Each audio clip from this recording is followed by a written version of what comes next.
Bueno, siempre recordando que cuando nos estamos refiriendo al objeto arquitectónico lo consideramos como un sistema y ahora,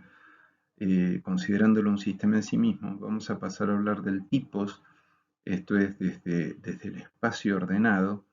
y vamos a decir primero que el espacio arquitectónico es nuestra materia específica de trabajo. Como arquitectos nos ocupamos del espacio.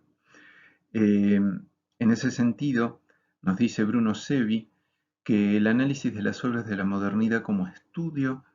es en realidad el estudio de la concepción y organización espacial. Eh, por otro lado, el tipo espacial lo entendemos como el análisis comparativo de las constantes y de sus elementos y relaciones. Nos dice en ese sentido Rafael Moneo, en el año 78, en su estudio sobre las tipologías, que el tipo define la lógica interna de la forma y que en tanto las obras de arquitectura permitan reconocer en ellas tanto su unicidad, sus características propias y diferenciales, como sus características comunes en relación a otras obras, entonces el concepto de tipo tiene un valor didáctico, tiene un valor de comunicación y tiene un valor de análisis y de incorporación conceptual. De la interpretación de los usos pasamos a la organización de los espacios. ¿Qué quiere decir esto? Álvaro Siza en el año 2012 nos dice la arquitectura es cada vez más un problema de interpretación del uso y la referencia a modelos. Se refiere a modelos en relación eh, a tipos y no a los modelos terminados del academicismo. Desde la idea de modelo y composición entonces academicista vamos a pasar a un estudio de tipos como análisis de relaciones espaciales eminentemente operativo. En particular los empiristas, recordemos el ala holandés, el Think Tank, eh, eh, se pasa a una idea de tipo como diagrama que contiene una estrategia que relaciona el programa, el espacio y el contexto. En la figura que habíamos tomado de Corbusier, eh, podemos pensar entonces una serie de operaciones y de agregación y desagregación espacial desde la retícula espacial que sugieren sus elementos formales. Ahí vemos el marco de la ventana que podría como segmentar ese espacio eh, y compararlas con tipos organizativos similares y nos podríamos imaginar reacomodar el espacio que estamos observando.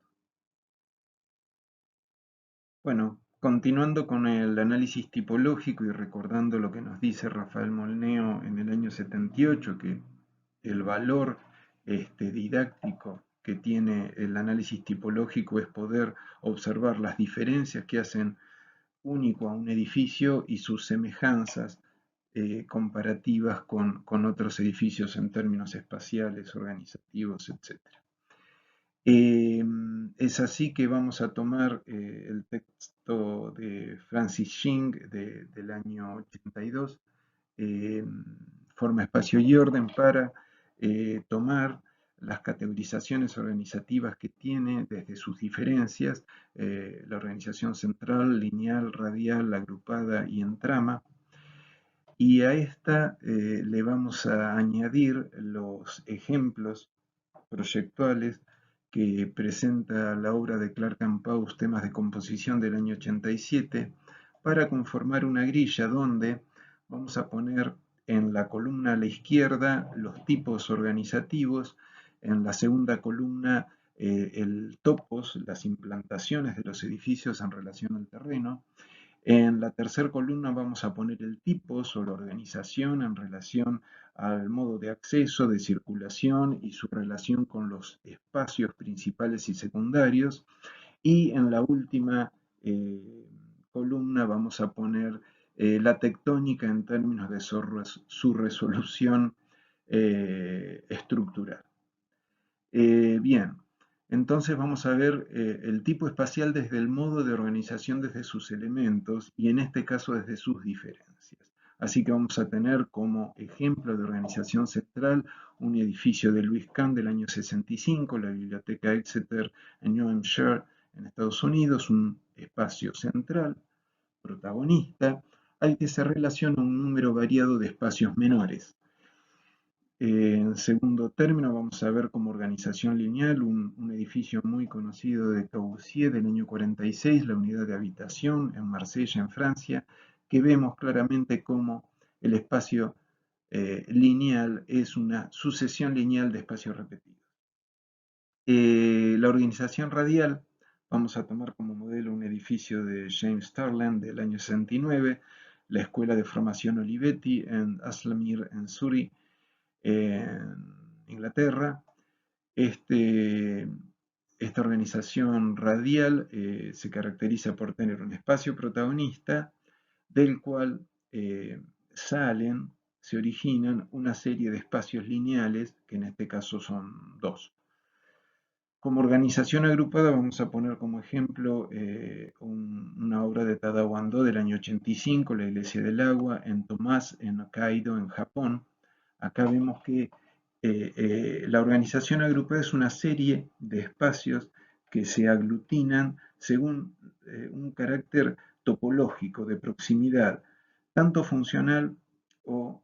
morfológico, de forma.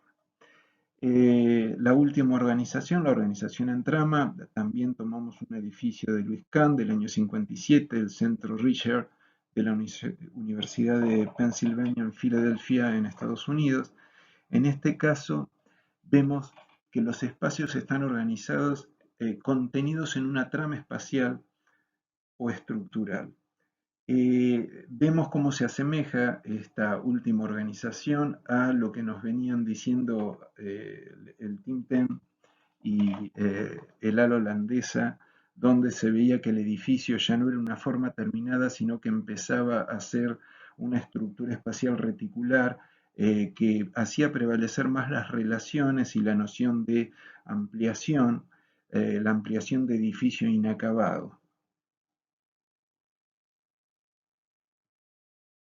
Bueno, para redondear este acercamiento a lo tipológico desde Rafael Moneo, esto es desde la obra en su carácter único y desde sus semejanzas con otras obras,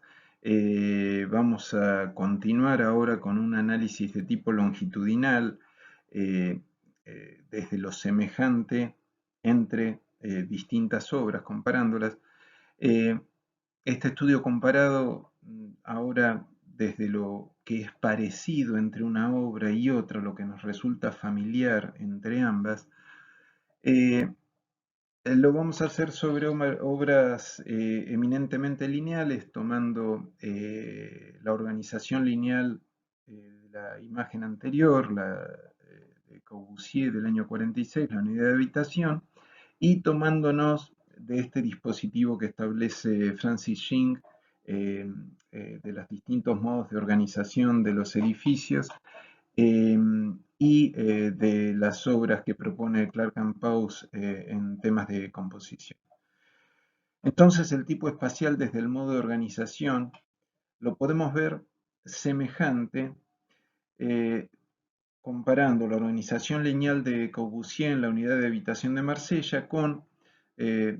el edificio de Sterling del año 66, los dormitorios Flory Collis Kings en Narford, en Inglaterra, del año 66, donde vemos que también es una secuencia lineal, donde los espacios repetidos secuencialmente se van sumando a lo largo de una circulación. En este caso, la secuencia lineal de espacios se quiebra en distintas direcciones de acuerdo a la voluntad del proyecto. En tercer orden, tenemos una organización lineal paralela, una obra de Louis Kahn del año 59, el Instituto Salk en La Joya, en California. Acá vemos que estas secuencias lineales, esta organización lineal se empieza a repetir de manera paralela, con el caso particular, en el caso de estos de este Instituto Salk, que las circulaciones van por afuera rodeando la secuencia espacial por la voluntad del proyecto de poder observar el mar. Este, y vemos que esta repetición de organizaciones lineales tiene cierto parentesco también con la organización radial.